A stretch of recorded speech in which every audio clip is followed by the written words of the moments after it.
Hi, my name is Christian Key, and welcome back to Celebrating Every Day of 2020 with me.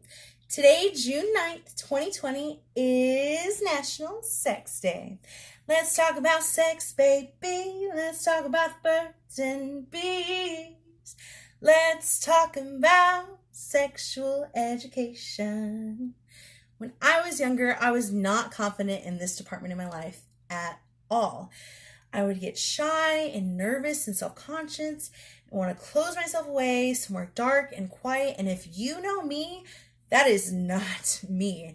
I am colorful and boisterous and very opinionated, but it took a long time for me to feel comfortable in my sexuality.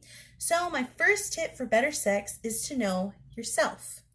Know what you like, dislike, and what you identify as. Personally, I identify as a pansexual. And no, that doesn't mean that I'm sexually attracted to this turquoise pan, although I do love making a mean omelet in it in the morning.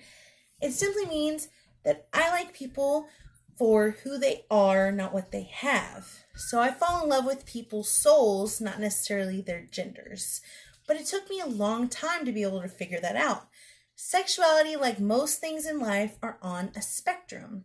You can be one color or the entire rainbow, but it's up to you to be able to figure out what you're most comfortable with and what speaks to your soul. My second tip for better sex is to protect yourself.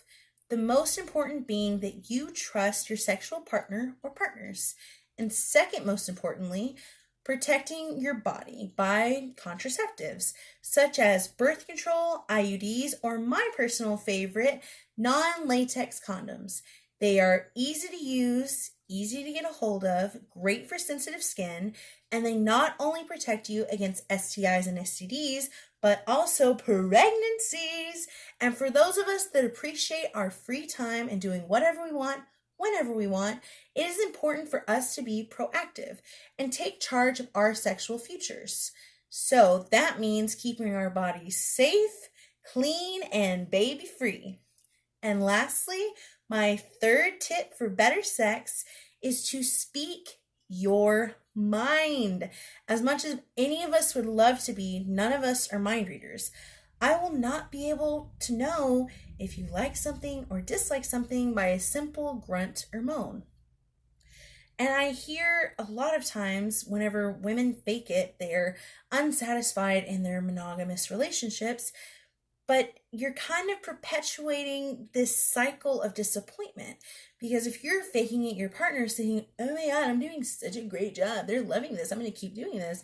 And meanwhile, you're over there faking it like, oh my God, will this end? But if you just open an honest dialogue with your partner, you'll be able to come to an understanding like, oh, that thing you did, it kind of made me uncomfortable. Don't do that. Or, oh, that weird thing you tried, I actually kind of liked it and you should do more of it.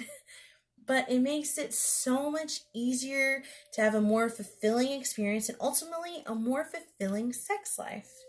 So, what are some sexual tips that you have that I left out? Who do you want to do it with? And lastly, what do you have to celebrate today? Thank you for joining me, and I hope you have a sensual sex day.